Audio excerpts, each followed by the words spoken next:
গড়পুরি হুজুর, হেদায়তুল্লাহ সাহেব, এখন তিনি হাটাদারির মতাম আছে, এই সব মাদানী সাহেব উনি নবীজির বংশের লোক। উনি রমজানের ফেলে আসতেছিলেন নতুন বাজার একটা মসজিদ আছে, ওখানে এরকম কি হইতো ওনার মসজিদ, এই জন্য সিলেটে ওরা ভক্ত পাওয়া যায় বেশি। আবার অনেকে দাওয়াত করে ওনাকে নিয়ে যেত মাহফিল করার জন্য। তো দেখা গেছে 8-10 মাইল গেছে ওনার লয়ে, গাড়ি ঘোড়া তো ছিল না, দেখা গেছে শ্রোতা হলো 10 মাইল দেয়, শ্রোতা কয়জন? 10 জন। কোন দুঃখ করে নাই। ওই 10 জন মনে করছে অনেক লোক, তো ওখানে বয়ান করছে পুরা 1 লাখ লোকের সামনে আমাদের বয়ান করি, ওই বয়ান করছে। যেহেতু আমাদের মনে তো আল্লাহর জন্য কথা বলি না, ইলেকশন না, আমার অনেক লোক লাগে। তো এরা একটা একটা ভিন্ন হালকা ছিল, এনার মরিজান ভিন্ন, থানবী সাহেব মরিজান ভিন্ন। অনেকে মাওলানা থানবী সাহেব দেখতেন আমার মেজাজের সাথে মিল নেই, এর মিল আছে মাদানী সাহেব মেজাজের সাথে। উনি নিজে তার লয়ে আসতেন, ওনার হাতে বুঝাই দিতেন যে আপনি বয়াত করেন, উনি আমাদের ঠিক আছে করতেছি ইসলাম করবেন। আমার মাদানী রহমতুল্লাহ কোন সময় এমন হয়েছে, এক লোক আসছে মাদানী সাহেব সাথে তার মিল নেই, মেজাজের মিল থাকতে হবে, ব্লাড গ্রুপ না মিললে তো কাজ হয় না, মেজাজের মিল নেই। তো উনি তাদের থানবী আমাদের থাকবেন, এরা আপনি বয়াত করেন, এই খুব সম্পর্ক ছিল। কিন্তু আমাদের দেশে অনেক আলেমরা একটা বিভেদ মনে করে, উনি থানবী উনি মাদানী, একদম ভালো দেখে। বরং আমাদের মুরব্বিরা বলে গেছেন থানবী মাদানী हमारी दो आंखें, আমাদের দুই চোখ। তিনি তালিমের লাইনে কাজ করে গেছেন মাদানী সাহেব, উনি তাজকিয়ার লাইনে কাজ করে গেছেন। দুটোই তো জরুরি, কোনটা ছাড়া হবে? এই মাদানী সাহেবকে দারগোজা বলন সিলেটে আসতেন, দেওবন্দ শেখুল হাদিস, উনি তাহাজ্জুদে পরে বোখারি পড়ে দিলেন, ওনার টাইম নেই। আর দিনে তো জলসা দুরুস করতেন, ইংরেজ খেদাও ওই আন্দোলন সারাদিন, আর রাত্রে তাহাজ্জুদ পড়ে বোখারি ক্লাস করতেন। কিন্তু ওনাকে এই শর্ত মাইনে ওনাকে আনছে দেওবন্দ। আগে শেখুল ছিল আনোয়ার শাহ কাশ্মীরি রহমতুল্লাহ, উনি একটা কারণে চলে গেলেন ডাবেন, তখন এনাকে আনা হয়েছে। তিনি বলেন আমি তো রাজনীতি করি, রাজনীতি তো দেওবন্দে নিষেধ, আমার দিনে টাইম নেই, আমার পড়াইতে হবে। তখন দেওবন্দের সরপরস্ত পৃষ্ঠপোষক ওনার দুটো শর্ত মেনে আনা হয়েছিল। আমি ঠিক আছে তাহাজ্জুদ পরে পড়াই দেন, আর আপনি রাজনীতি করতেছেন, কিন্তু আপনি ছাত্রদেরকে নেবেন না, ওদেরকে নিয়ে কোনো সংগঠন করেন, আপনি আপনার মতো পাবলিক নিয়ে করতেছেন করেন। এই মাদানী রহমতুল্লাহকে ওনার মজলিসের এক লোক জিজ্ঞেস করছে থানবী সম্পর্কে, লোকেরা মাওলানা আশরাফ আলী থানভীকে মুজাদ্দিদ বলে, যুগ সংস্কারক। অর্থাৎ যেগুলো দিনের কাজ বাদ হয়ে গেছিল 100 বছরে, ওগুলো সব ফিরে দেওয়া। আবার কিছু আগাছা ঢুকে গেছিল ধর্মের নামে, কিছু আগাছা, ধর্ম না, ইসলাম না। ওরস কি করে ইসলাম? ওরস ইসলাম। তারপরে দশটা জুলুসে কি কোন ইসলাম? হ্যাঁ, দুধ পড়তে পড়তে হঠাৎ দাঁড়ায় গেলাম, দুধ তো বসে পড়াও, মায়ের কাছে একটু সহায় দিলাম, দেখে ইসলাম। একটু সহানো, আমার মায়েদের কত পড়ে বিনিময় দাও, দেখে ইসলাম। বহু কিছু ইসলাম না। জানাজা পড়ে অনেক জায়গায় দোয়া দেয়, আর জানাজায় তো দোয়া, আল্লাহ রসুল এদিকে দোয়া দিচ্ছেন। 8টা দোয়া করলে কার কাছে? এই দোয়াটা কার কাছে বলতো? আল্লাহ যায় নেই, এটা কি ইসলাম?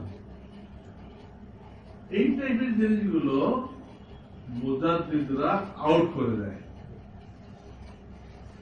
আগাছাগুলো আউট করে দেয়। আর দেখি তো জরুরি বিষয় বাদ হয়ে গেছিল, ওনারা কি করে? অ্যাড করে দেয়, যোগ করে দেয়। এইগুলো মুজাদ্দিদের কাজ। প্রত্যেক শতাব্দীর মাথায় আল্লাহ পাঠান, একাধিক হইতে পারে, একাধিক হইতে পারে। তো বড় বড় আলেমরা তো বলতোই, থানভী সাহেবকে ওনার শিক্ষকরা বলতো যে মুজাদ্দিদ। এটা মদনী সাহেবকে জিজ্ঞেস করা হয়েছে যে এই ব্যাপারে আপনার কি খেয়াল? তো মদনী রহমতুল্লাহ এর উত্তর বলছেন, इसमें क्या शक है, इसमें क्या शक है। अजीब जवाब दिया। तो मौलाना থানভী মুজাদ্দিদ, এতে সন্দেহ কি হলো তোমাদের? সন্দেহ কিছু নেই, নিঃসন্দেহে মুজাদ্দিদ। তো উনি এখন চলতেছে কত? 1438। 14 শতাব্দীর মুজাদ্দিদ ছিলেন হাকিমুল উম্মত মাওলানা আশরাফ আলী থানভী। এখন চলতেছে 15 শতাব্দী। এই শতাব্দীর 38তম বছর শুরু হয়ে গেছে। তার মানে এই শতাব্দীর আরো 52 বছর কি আছে? 52 না, কত হয়? 62 বছর এই শতাব্দী বাকি আছে। এই যে নতুন শতাব্দী আসলো হাকিমুল উম্মত থানভীর ইন্তেকালের পরে, এই শতাব্দীর মুজাদ্দিদকে আমি ব্যক্তিগত যত ওলামাদের সাথে মত বিনিময় করছি, আমাকে আল্লাহ যতটুকু 2-1 হরফ দিচ্ছেন, আমার বুঝতে এটাই আমাদের সাহেব এই 15 শতাব্দীর মুজাদ্দিদ। আমি আরো ওলামাদের সাথে মত বিনিময় করছি, দেখা গেল সবাই একমত, সবাই একমত। তাহলে আমাদের আল্লাহ শুকর আদায় করতে হবে যে আল্লাহ রাব্বুল আলামিন একজন মুজাদ্দিদের সাথে আমাদেরকে জুড়ছেন, রাস্তার সাথে না। শায়েখ তো হাজার আছে, শায়েখ তো হাজার আছে, কিন্তু দিনকে তারা পিওর ভাবে পেশ করে, খালেস। আমাদের শায়েখ একদিকে মুফতি ছিল, আর একদিকে শাইখুল হাদিস ছিলেন, বুখারী পড়াইতেন এক মাদ্রাসায়। তো পরে সব ছেড়ে দিয়ে নিজের বাপের ভিটায় বসে গেলেন। ভাই কি অনেক কাজ বুঝিয়া সেটা করা দরকার, কিন্তু ওই যে কোনো প্রতিষ্ঠান থাকলে হয় না। এখানে কমিটি থাকে, আরো শিক্ষকরা থাকে, অনেক লোকজন থাকে, সবার মত নিয়ে তো ওখানে চলতে হয়। তো বুঝতে আসলেও করা যায় না। এই জন্য এক পর্যায়ে আমাদের সাহেব অন্যখান থেকে পড়াইতেন, ওইটা বাদ দিয়ে উনি বাপের থেকে যে মেরাজ পাইছিলেন ওখানে বসে গেলেন। ওটাকে প্লান করে মসজিদ বানাইলেন, খানকা বানাইলেন, মেহমান খানা বানাইলেন, মাদ্রাসা বানাইলেন, ওনার থাকার জায়গা বানাইলেন, সব কিছু প্লান করে সুন্দর করে হাজ লাইনের লোক ওখানে আসতে লাগলো। ওনার আগে কেরাতের মার্কাজ ছিল পানিপথ, কিন্তু ওনার হায়াতে কেরাতের মার্কাজ চলে আসছে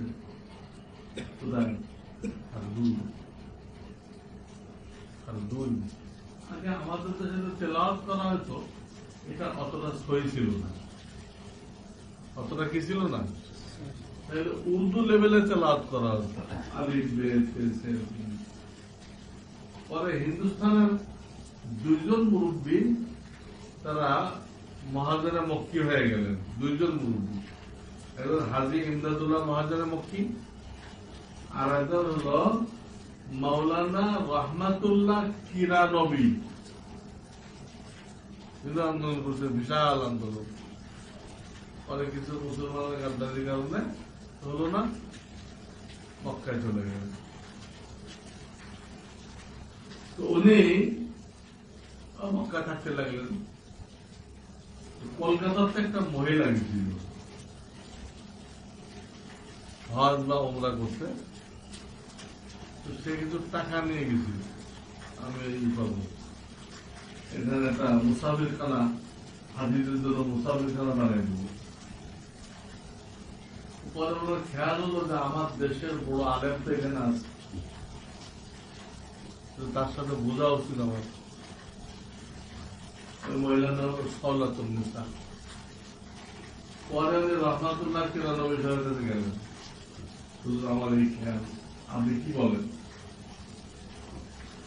মাওলানা রহমাতুল্লাহ সাহেব বললেন যে এখানে মুসাফির খানার তো আমি কোনো অভাব দেখতেছি না, এইখানে মাদ্রাসা নেই, বাইতুল্লাহ মসজিদুল হারামে একটা আছে, এলএম শিক্ষার ব্যবস্থা আছে, কিন্তু ওই জামানায় সেখানে তাফসিরে জালালাইন পড়তে 7 বছর লাগতো। তাফসিরে জালালাইন এখন আমাদের মাদ্রাসাগুলোতে 1 বছরে পড়া হয়। উনি বলছি এইটা শর্ট, এটা শর্ট, তাহলে তুমি যদি বেশি সব চাও মাদ্রাসা বানিয়ে। ওই মহিলা বলো, আমি তো বেশি বুঝবো না, আমি টাকা দিচ্ছি, আপনি জায়গা কেনেন, মাদ্রাসা বানান। তো ওই বেটি এই মসজিদের মদিনা দেখতে গেলে একটা জায়গা পড়ে, ওই জায়গাটার নাম হলো জাবালুল কাবা। ওই পাহাড় থেকে পাথর এনে ইব্রাহিম খলিলুল্লাহ আলাইহিস সালাম বাইতুল্লাহ বানিয়েছেন, জাবালুল কাবা। ওখানে পাহাড়টা এখন আর নেই, কেটে ফেলছে, ওর উপর দিয়ে রাস্তা হয়ে গেছে, কিন্তু ওই জায়গাটা উঁচা আছে। মক্কাতে মদিনা যাওয়ার সময় ওই জায়গাটা পড়ে, ওর বাহাতে ওনারা জায়গা কিনলেন, কিনে একটা মাদ্রাসা বানাইলেন। তো মাদ্রাসা হয়ে গেছে। ওই মহিলা এখনো দেশে ফিরে নেই, মহিলা একটি স্বপ্ন দেখতেছে যে আল্লাহ থেকে জান্নাত দান করছে, খুব সুন্দর জান্নাত, আল্লাহু আকবার, অপূর্ব, সব প্রত্যেকটা নিয়ামত অন্যরকম। কিন্তু এই জান্নাতে পানি নেই, পানি নেই। বড় পরেশান হইল যে পানি নেই। উনি ওই হুজুরকে বলেন, আমি এই স্বপ্ন দেখলাম, আল্লাহ আমাদের জান্নাত দান করছে, নিয়ামতের কোনো অভাব নেই, কিন্তু পানি নেই। কি হলো, কেন দেখলাম? আপনাদের কি কোনো পানির কষ্ট আছে? তখন মৌলানা রহমাতুল্লাহ কিরানবী বললেন যে আপনার টাকায় জায়গা কিনছি, আপনার টাকায় মাদ্রাসার ঘর বানাইছি, কিতাবপত্র কিনছি, সব হয়েছে, কিন্তু এখানে একটা পানির লাইন দিতে হবে, একটা হাউস বানাইতে হবে। এই সময় এসে আর টাকা নেই। তখন তো একটা খাল খাল ছিল, এখন নেই ওটা। ওটা নাহারে জুবাইদা বলা হয়েছে। বাচ্চা হারুন রশিদের বিবি এই খালটা খুলে দিছিল পানির কষ্ট দূর করার জন্য। এই নহর থেকে সবাই লাইন দিত, নিয়ে হাউসে জমা করত। এই সময় টাকা নেই, সব ব্যবস্থা হয়েছে, পানির ব্যবস্থা হয়নি। তোমাদের বুঝতে বাকি থাকলো না যে এইটাই দেখানো হয়েছে। ওই মহিলা আরো কিছু টাকা ছিল তার কাছে, ওটা দিল, তাড়াতাড়ি পানির ব্যবস্থা করেন, পানির ব্যবস্থা করেন।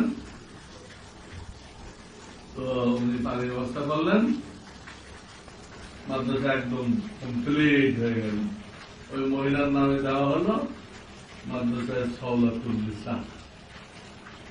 তখন মানে টার্কিদের আন্ডারে ছিল, টার্কি এখন তো সৌদিদের আন্ডারে, টার্কির আন্ডারে ছিল।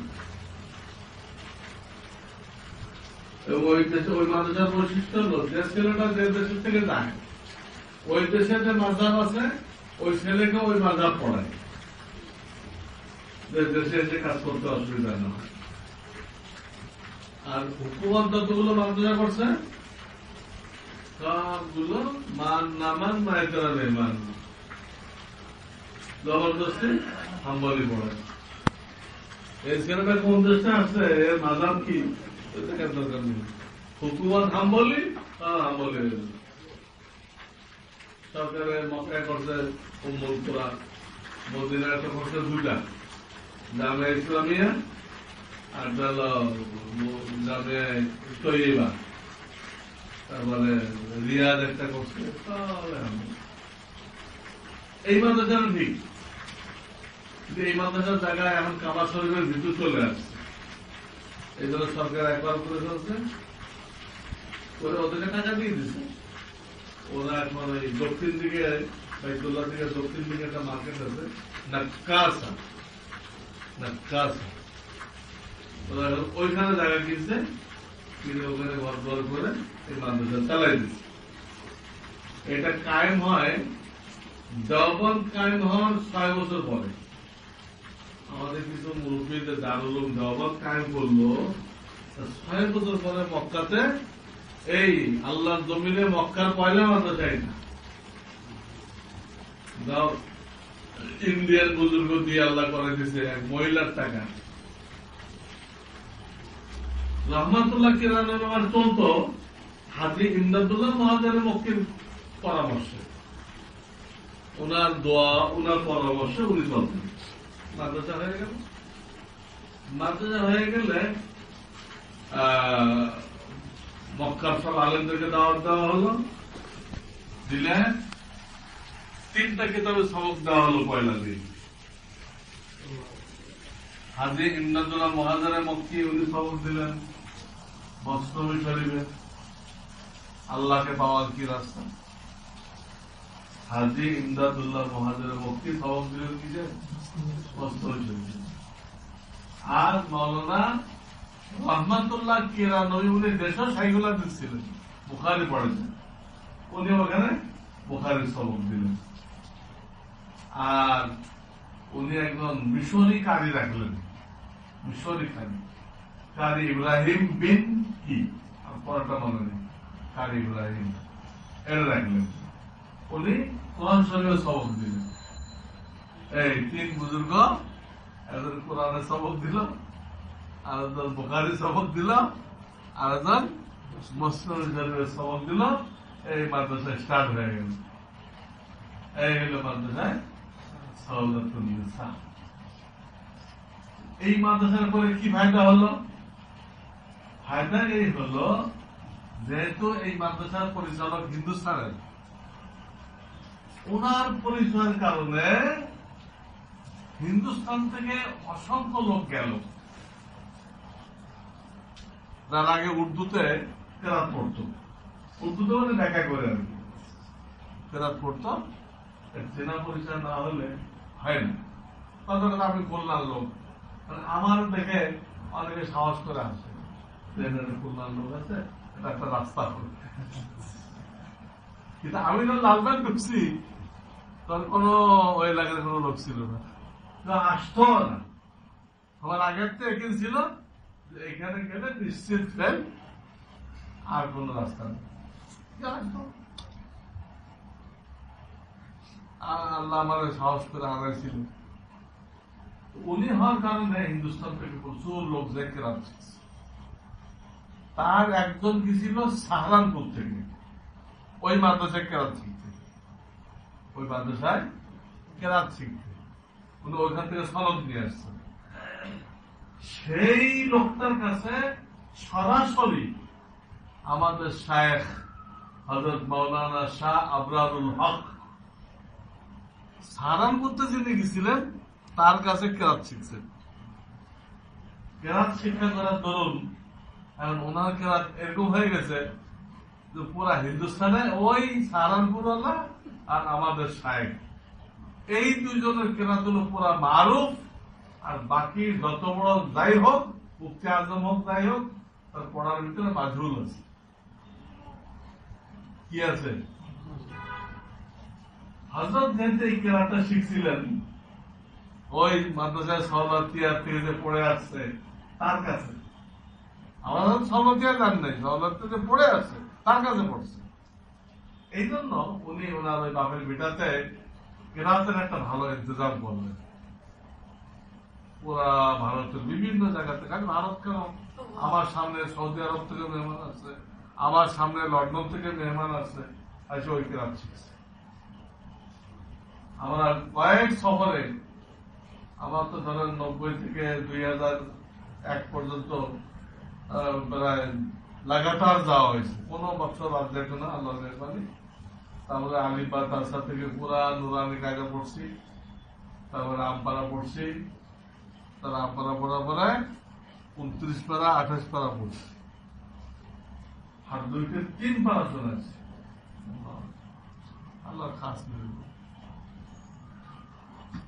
আমি বলতেছিলাম যে আমাদের দেশের কেরাত তো আগে ছিল উর্দু কেরাত, এটাতে পরে হয়ে গেল আরবি কেরাত হয়ে গেল। এখন আমাদের দেশের ছেলেমেয়েরা প্রতিযোগিতা দেয়, ফার্স্ট সেকেন্ড হইতেছে। প্রতিযোগিতা দেওয়াটা ঠিক কিনা এটা আর একটা মশলা, যারা যায় তারা আর পড়াশোনা হয় না। মাহমুদে লিখছে এটা পুরা রিয়াকারী, আর এক জিনিস। কিন্তু আমি অন্য সাইড বলতেছি, হ্যাঁ মন্দের মধ্যে ভালো আছে। এরা যে এই আরব দেশের কারীদের কাছে এত ভালো নম্বর পাইতেছে, সহি কেরাত পড়তেছে। এই এলাকায় সহি কেরাতটা কোথেকে আসলো? ওই কেরানবীর মাদ্রাসার উসিলায় এই দেশ থেকে কিছু লোক পড়ে আসছে, হ্যাঁ, তার মধ্যে আমাদের শায়েখ ইনাদের উসিলায় এই দেশের কেরাত পরে কি হয়ে গেল, আরবি লাহাজায় হয়ে গেল। আরবি লাহাজাতে হওয়ার কারণে এখন এই ছেলেমেলে গুলো পুরস্কার পেয়ে নিয়ে আসছে। কিন্তু কেরাত দুনিয়ার পুরস্কার বয়ে আনার জন্য না, আল্লাহর কাছে পুরস্কার দেওয়ার জন্য। দেখেও কেরাত তৈরি করতে চায়, তাকে আল্লাহ যাদেরকে হাত দুই দিচ্ছেন, ওখানে কিছু নষ্ট করে আসছে, তাদের সোহবতের বিকল্প নেই। আলহামদুলিল্লাহ আপনাদের একতলার জন্য আমি বলে রাখতেছি যে হাত দুইতে হুবহু যে তরজায় পড়ানো হয়, একজন উস্তাদ নষ্ট করে ঠিক করে দেয় একটা সবক, কিন্তু সে সামনে বাড়াইতে পারবে না, তাকে অন্য একজন শিক্ষকের কাছে পরীক্ষা লিখতে হবে। অনেক শিক্ষক। ওই শিক্ষক যদি লেখে তারা কি পাস, তাহলে আগে বাড়বে। ওই শিক্ষক যদি লেখে ইয়াদা, তাহলে ফেল। আবার কষ্ট করো, আবার পরীক্ষা দাও। ওনার কাছেও পড়তে পারে, অন্য উস্তাদের কাছেও পড়তে পারে। এই হলো সেখানে সৃষ্টি। আল্লাহ আজিজ কুদরত এখনো পর্যন্ত হুবহু। আমি তো হযরতের ইন্তেকালের পর অন্তত 2 বার গেছি, কোনো বেশ কম না।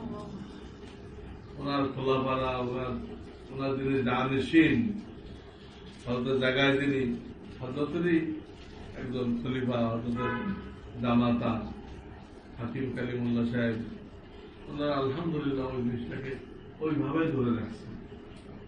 এখনো গেলে রাত শিখে আসতে পারবে। তো হুবহু ওই নমুনায় আমি অনেকদিন ধরে ফিকির করতেছিলাম, কিন্তু আল্লাহ তৌফিক না দিলে ফিকির করলেও কোনো কাজ হয় না। তো এই 2-4 বছর হলো মোহাম্মদ জাহাদিয়ে আমাদের এক ভাই, ওনার নাম মুজাম্মিল সাহেব, উনি আমার সাথে গেছে, আর 2 উনিও গেছেন। উনি হযরতের কাছ থেকে মঞ্জুরও করে আছেন আমি এই তর্জে কোরআন শরীফ সহি করার জন্য একটা ব্যবস্থা করতে চাই। হযরত মঞ্জুরও দিচ্ছেন, তার মধ্যে আমার নামও লিখে দিচ্ছেন যে ওনার সাথে মশালা করো। তো শেষ পর্যন্ত উনি ওনার 3 তালাটা ছেড়ে দিচ্ছেন। আর আমি কিছু লোক তৈরি করে 4 জন শিক্ষকরা আমি ওখানে নিয়োগ দিচ্ছি। তারা দিনে আলেম ওলামা যারা কেরাত সই করতেছে দিনে তাদেরকে পড়ায়, মুআল্লিম ট্রেনিং করবে। আবার রাত্রে আশেপাশের মসজিদ গুলোতে পড়ায়।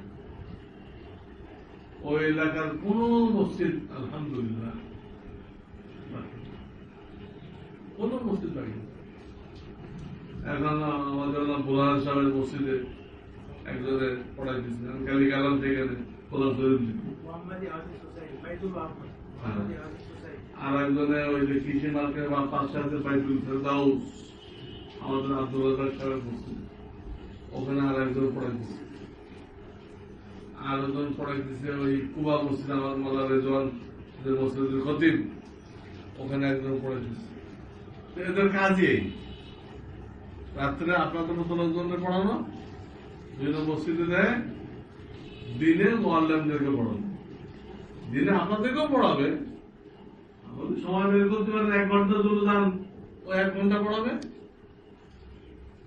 হ্যাঁ, যে যতটুকু সময় বের করতে পারে ক্লাস টাইমে গেলে তাকে পড়াই দিন,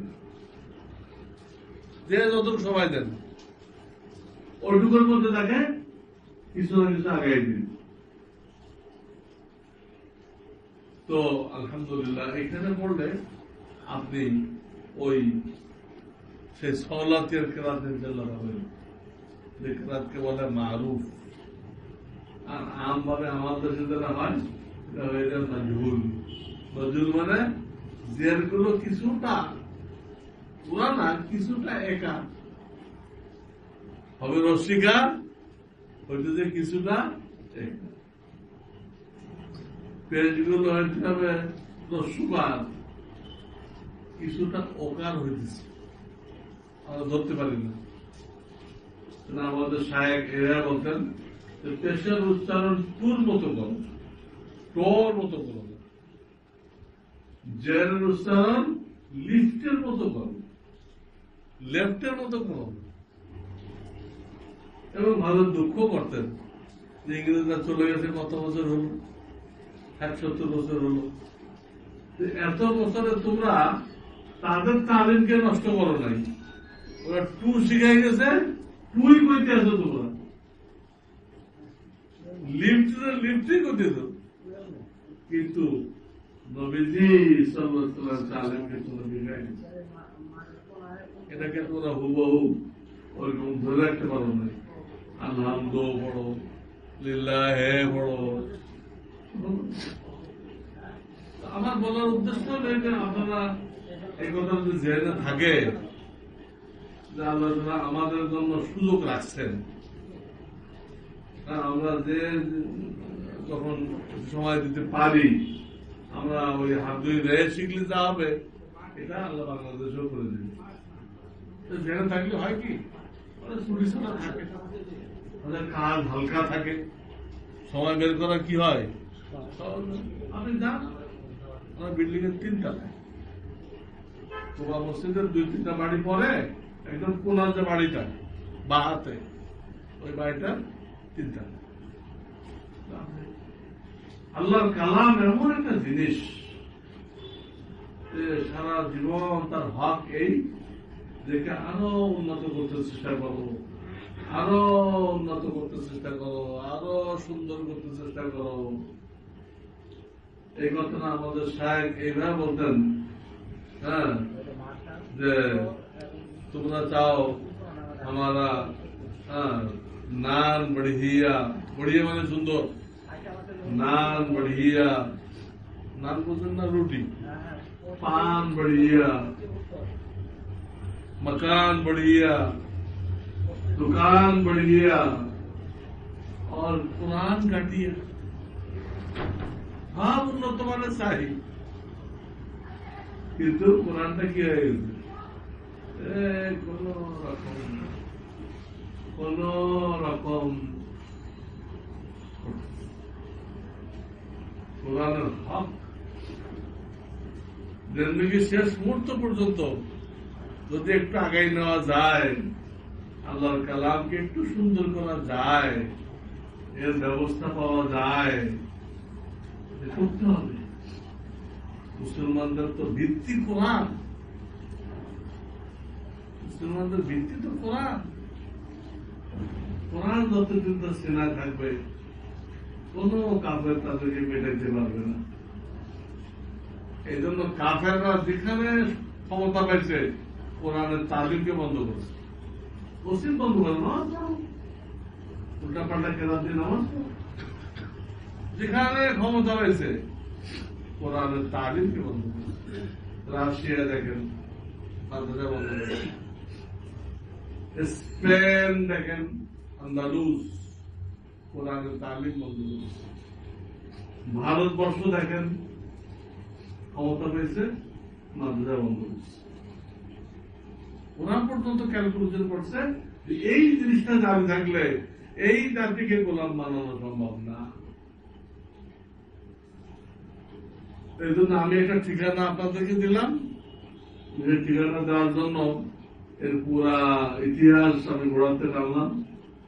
শরীকেরা আমাদের হজরত কোথায় পাইলেন, হজরত রসিলা এটা কিভাবে ছড়াইল, এই ইতিহাসটা জানা থাকার দরকার, গোড়া জানা থাকতে হয়। মোজাদ্দেদ কেন আমাদের কারো মাথায় আসে না, যে হইতেছে না, হইতেছে না, ওনার মাথায় আছে। আর উনি বয়ানে বসলে 2-4 কথা বলেই কোরআন সহি করো, কোরআন সহি করো, কোরআন সহি করো, 2-4 কথা বলেই কোরআন সহি করো, আর কোন কথা নেই, কোরআন সহি করো। তো তাই হোক, হজরত আরেকটা কথা বলতেন, এটা বলে আমি শেষ করতেছি। হজরত বলতেন যে দিনের কাজ 3 ধরনের। আমাদের শায়েখ বলতেন এই ব্যাপারে কোরআনের 4টা আয়াত আছে, 4 জায়গায় এগুলো আছে। ইয়াতলু আলাইহিম আয়াতিহি, এটা দাওয়াত, দিনের দাওয়াত। ওয়াযাক্কিহিম, আত্মশুদ্ধি, আত্মশুদ্ধি। ওয়ায়ুআল্লিমুহুমুল কিতাবা ওয়াল হিকমা, কোরআন সুন্নাহ তালিম। কিতাব মানে কোরআন, সুন্নাহ মানে হিকমত। কোরআন সুন্নাহ তালিম, তাবলীগ, তালিম, তাজকিয়া। দিনের কাজ মৌলিকভাবে কটা হলো? 3টা।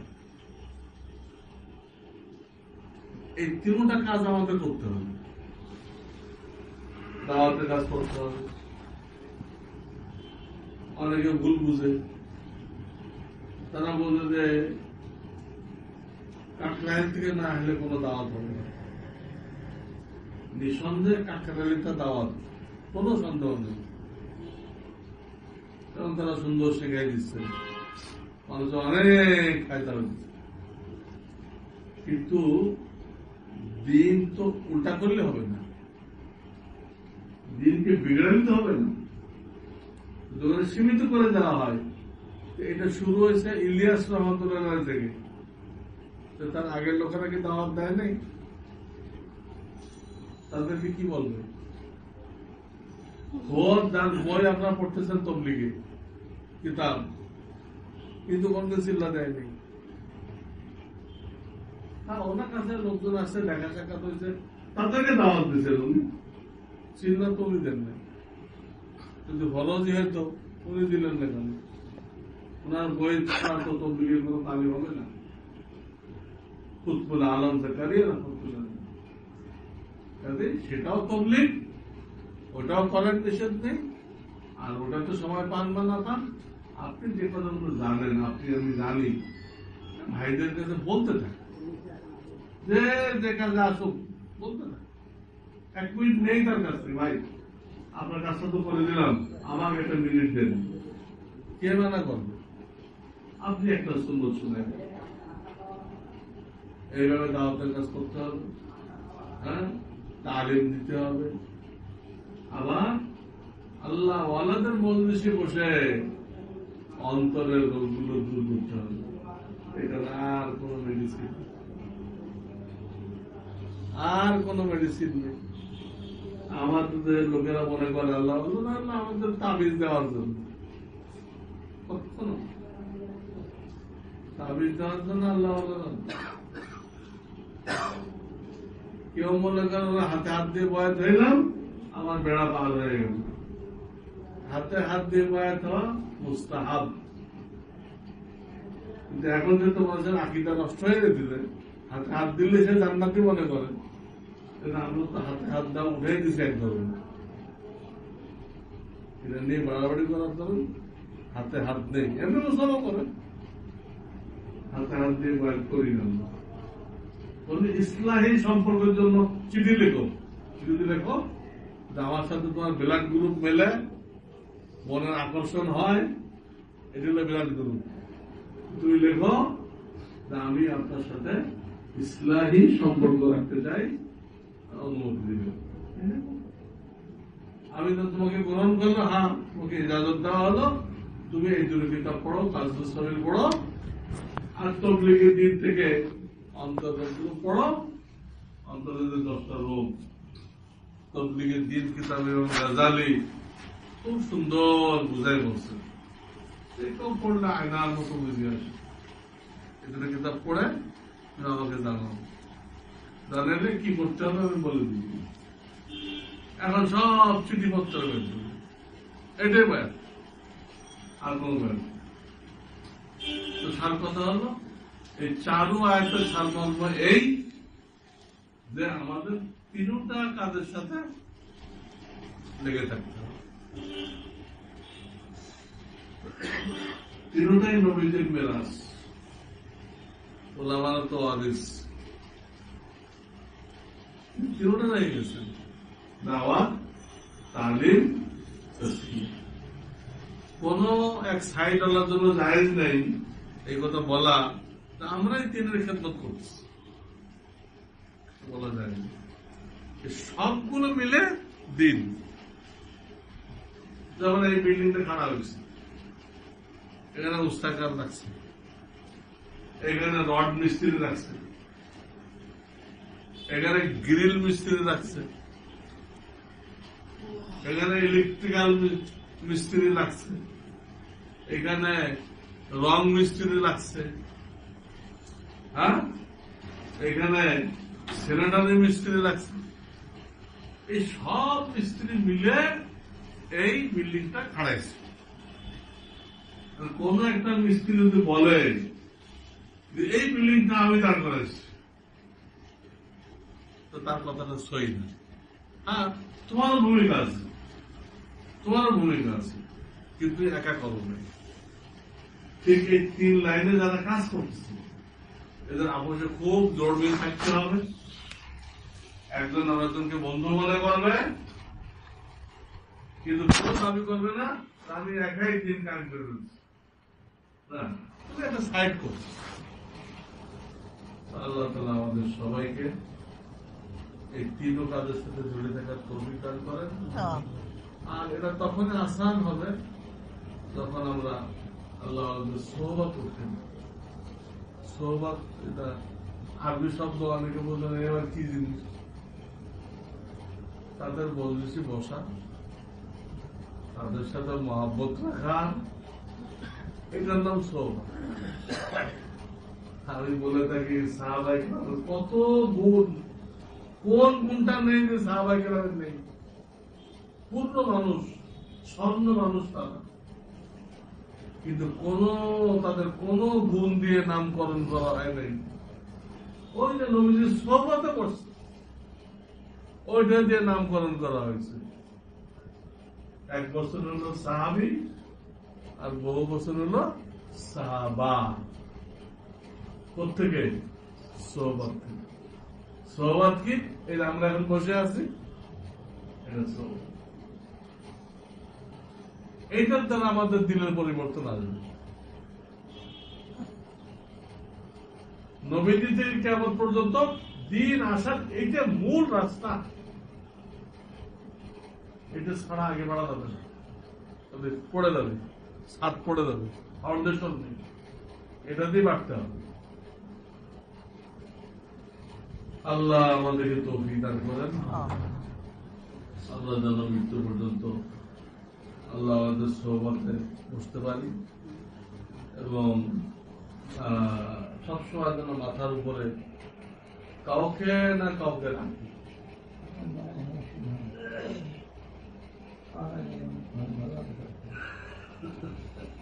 আমার এত কাজ,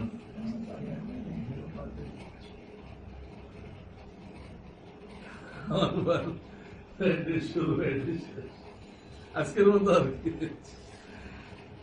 আমার কাছে বিরাট কাজ জমা হয়ে গেছে। কালকে সারাদিন আমার সেই কোথায় সিরাজগঞ্জ, এরপরে সে এক সপ্তাহের জন্য খুললাম, গ্যাপটা পেয়ে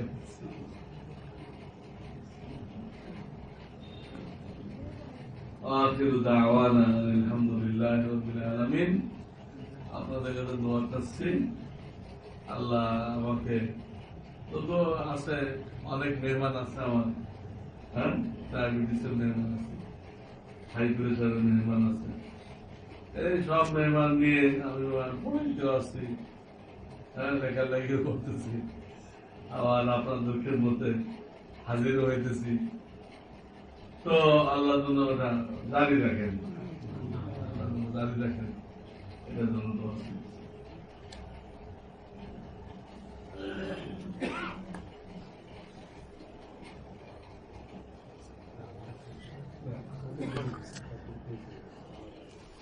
তো কথা